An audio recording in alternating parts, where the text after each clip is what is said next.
Olá, caríssimo, olá, caríssima. Eu sou a professora Noeli. Eu vou trabalhar com vocês na resolução de questões. Essas questões são da Banca CESP, responsável pelo último concurso. E eu vou trabalhar provavelmente aquilo que cairia dentro da minha matéria, que é a redação de correspondências oficiais. Tudo bem? É bom lembrar que a Banca CESP trabalha com questões de múltipla escolha e com questões de conceito certo e errado. Então, depois que passou a ser CESP e SEBRASP, então, tem aparecido mais provas de múltipla escolha. Mas o estilo de questão não muda, a linguagem da prova não muda. Só que você tem que, em vez de marcar certo e errado, é só procurar em 5 alternativas a certa ou errada, depende do comando da questão. Tudo bem? Então, nós selecionamos nessa primeira aula 2 questões. À medida que for trabalhando as questões, vou fazendo revisão da matéria. E essas questões são de 2016, 2017, certo? Tem até acho que de 2018 aqui, quero mostrar para você. Ok? Então vamos às questões. Me acompanha, venha comigo. Eu tenho aqui, ó. Do TRE Piauí 2016. A pergunta é a seguinte. De acordo com o Manual de Redação da Presidência da República, na redação de expedientes oficiais é necessário... Tá. Então, vamos ver o que é necessário. Evitar qualquer uso de linguagem técnica. Gente, evitar qualquer uso de linguagem técnica é o seguinte, a redação oficial, a característica da linguagem da redação oficial é a mesma da não oficial. A única coisa é que ela é um texto objetivo, claro, conciso, certo? Só se coloca na redação oficial o necessário para entendimento do texto, polido, cortês, tem cortesia. Agora, quando diz assim, qualquer uso de linguagem técnica, evitar, não, porque de repente vai um ofício, vai um relatório, entre pessoas que trabalham na área jurídica, por exemplo, ou entre médicos, pessoas da área jurídica, provavelmente vai ter ali no relatório ou no documento algum termo técnico que diz respeito aos que estão se comunicando, ao emissor ou receptor. Então, evitar qualquer uso de linguagem técnica, não, é que a linguagem da redação oficial, ela tem que ser legível, tem que ser inteligível para qualquer um, porque vai para cargo, cargo é a pessoa que ocupa o cargo. Então, qualquer um tem condições de entender o texto oficial. Então, por isso que não pode ser totalmente técnico. Mas pode ter termo técnico dependendo da função do documento que está sendo expedido, da linguagem. Tem termos que precisam ser usados com termos técnicos. Então, evitar qualquer uso, não é verdade. Aqui, ó, então aqui vou dizer não.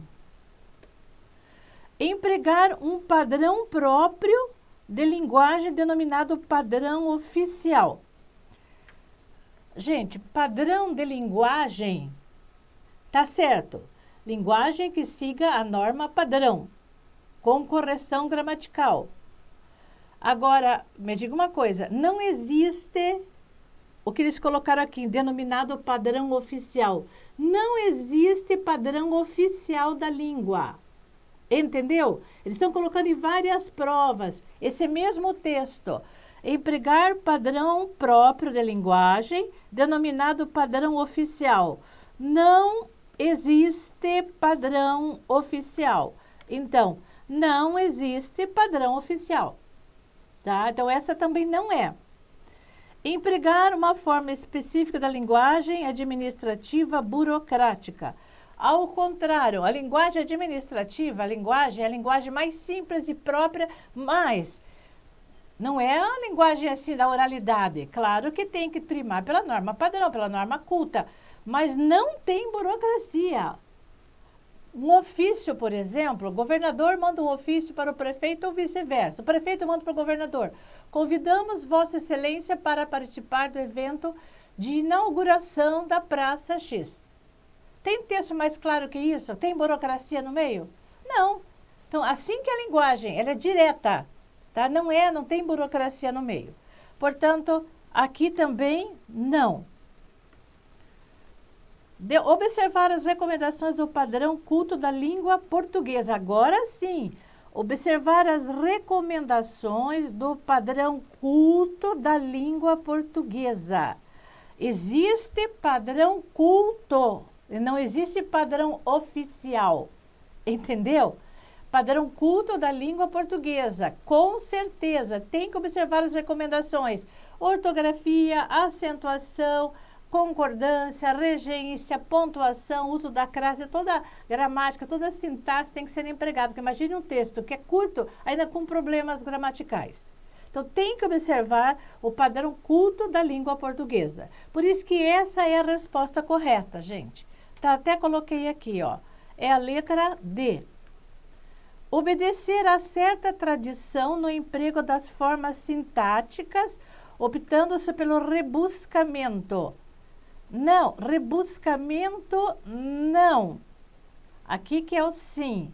Certa tradição no emprego de formas sintáticas.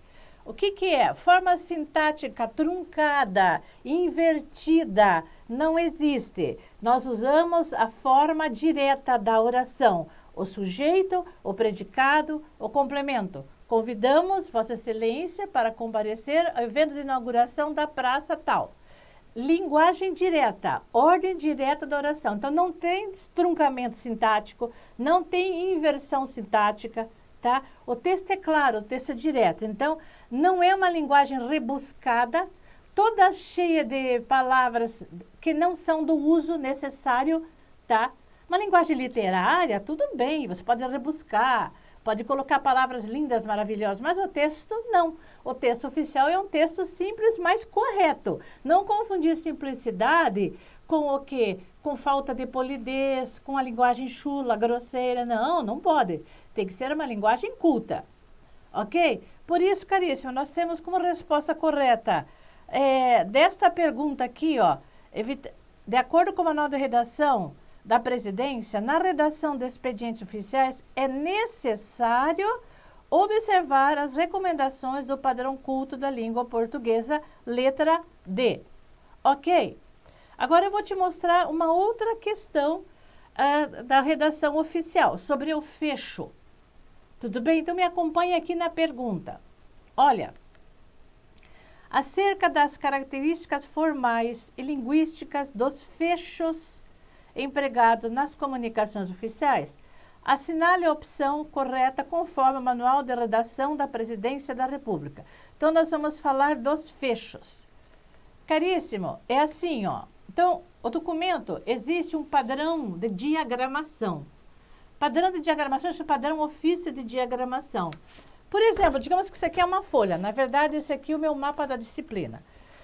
Quando você vai fazer um documento, existe a distribuição correta dos elementos que compõem o documento, certo? Então, normalmente o papel, porque é de órgão oficial, que parte da redação oficial, não parte do particular, mas é do oficial que parte. Então, normalmente tem o timbre aqui em cima da folha, do local, do órgão, de onde está saindo. Aí, em cima, vem o nome do documento, por exemplo, ofício, número, data, né? E a sigla do local e o número e a data. Bom, daí em seguida vem local e data. Depois logo abaixo, o que vem? Vai aparecer assim, o endereçamento, para onde vai? Depois o assunto. O assunto é o resumo do que vai ser tratado, certo? Aí no meio, em cima, bem no meio eu coloco o vocativo. Senhor diretor, senhor ministro, senhor governador, excelentíssimo senhor presidente da República. Textos, aí embaixo tem o fecho. É sobre isso que nós vamos tratar agora, tá? Então, no fecho, antigamente havia 15 fechos, mas com a modernização do manual na década de 90, só tem 2 fechos. Tudo bem? A respeito disso que nós vamos tratar nesta questão. Então, vamos às questões. Venha comigo aqui, vamos analisar uma por uma. Então, acerca das características formais e linguísticas dos fechos empregados nas comunicações oficiais, assinale a opção correta conforme o manual de redação. Formalmente, não se deve inserir vírgula após fechos de comunicações. Mentira! deve-se colocar. Então, por exemplo, você vai escrever assim, ó. Atenciosamente é um fecho, vírgula. Tem que colocar, não dá para deixar. Ou se você vai escrever respeitosamente, aí você vai colocar vírgula, certo? Esses que são os fechos. Então, a letra A não é. O fecho é o último elemento da estrutura formal de um expediente oficial. Daí, uma de suas finalidades ser marcar o fim de um texto. Caríssimo, depois do fecho, eu estava falando para você, distribuindo os elementos que deve ter num padrão ofício. Tem documentos que seguem o padrão ofício. Depois do fecho, que é atenciosamente e respeitosamente, vai ter que ter a identificação do signatário. Quem que fez o documento? Entendeu? Então, tem que ter a assinatura, o nome e o cargo. Então, o fecho não é o último elemento. O último elemento é o signatário. Portanto, essa questão aqui, não. Essa aqui não está certa. Essa aqui, não. É o último? Não. O fecho constitui expressão com a qual o destinatário se saúda? Não. O destinatário é para onde vai. Ele é saudado, não ele se saúda. Digamos que eu tenho um cargo público, eu vou mandar um documento para uma outra pessoa com o mesmo cargo, vou colocar atenciosamente, aí vou colocar o meu nome, quando eu digo atenciosamente, o emissor, tá? Que está mandando o documento, que está saudando o signatário. Não o signatário se saúda. Portanto, aqui não. Aí, ó, o Manual de Redação da Presidência da República disciplina o uso dos fechos para todas as autoridades, inclusive as estrangeiras, que se encontram em território nacional. Não. Por quê? A partir daqui, ó, eu digo não. Porque esse fecho, porque agora depois da reformulação, só há dois fechos. Atenciosamente e respeitosamente. Isso é para qualquer autoridade. Só que lá no manual está bem claro. Os documentos emitidos por autoridades estrangeiras segue ritual próprio de fecho contido no Manual de Redação Oficial do Ministério das Relações Exteriores. Então, existe o Ministério das Relações Exteriores que deve ter um manual e que lá tem como que as autoridades estrangeiras devem fazer o fecho.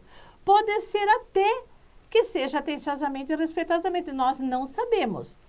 Mas do jeito que está colocado aqui, o manual disciplina o uso dos fechos para todas as autoridades, inclusive as estrangeiras, não. As estrangeiras seguem o rito próprio. Modelo próprio que não está no nosso manual de redação oficial, tá bom? Então, essa também não. Então, não achamos nenhuma resposta ainda. Ó, o emprego adequado do fecho da comunicação depende da observação das relações hierárquicas entre os interlocutores. Sim. Então, nós temos a respeitosamente. Nós usamos esse fecho para autoridades superiores. Autoridades superiores. Nível hierárquico superior. Agora, atenciosamente para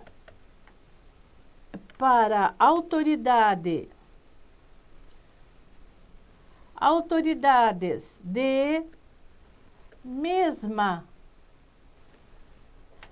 hierarquia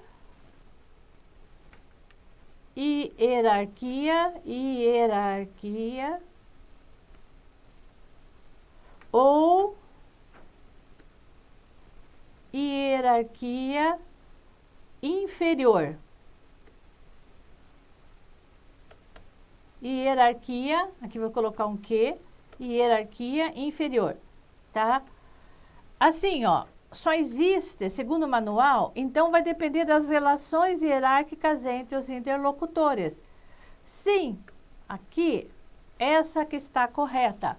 Lembrando que os documentos oficiais, independente dos interlocutores e dos cargos, o tipo de texto é único, certo? Não é porque, eu vou mandar para aquele prefeito lá do interior, então eu posso usar qualquer linguagem. Não. Documento oficial tem uma roupagem, uma forma única. A única parte do documento que muda conforme a hierarquia é o fecho. Mas o texto, a disposição dos elementos, o nome do documento, número, sigla, local e data, endereçamento, assunto, o texto, cada parágrafo é numerado, tudo isso é igual. Mas é assim, digamos, existe um documento chamado aviso. Aviso é um documento que vai de ministro para ministro da República, certo? Então é a mesma hierarquia, chama-se aviso. Então, quando o ministro vai mandar um documento para outro, no documento aviso, ele só vai colocar atenciosamente, porque é a mesma hierarquia. Tá, de repente, o diretor da universidade, o reitor da universidade, vai mandar um documento para os chefes de departamento. É hierarquia inferior. Ele vai dizer atenciosamente. Mas, se o prefeito vai mandar um ofício para o governador vai mandar um ofício para o presidente, solicitando algo para fazer convite e tudo mais, sempre vai ser respeitosamente, tá? Então, respeitosamente a autoridade superior, atenciosamente mesma autoridade ou hierarquia, quer dizer, mesma hierarquia ou hierarquia inferior. Tudo bem, caríssimo? Então, era isso que eu queria te mostrar. Tá aqui, ó, o resumo para você. Espero que você tenha aprendido um pouquinho nessa revisão dessas duas questões. Muito obrigada. Tchau.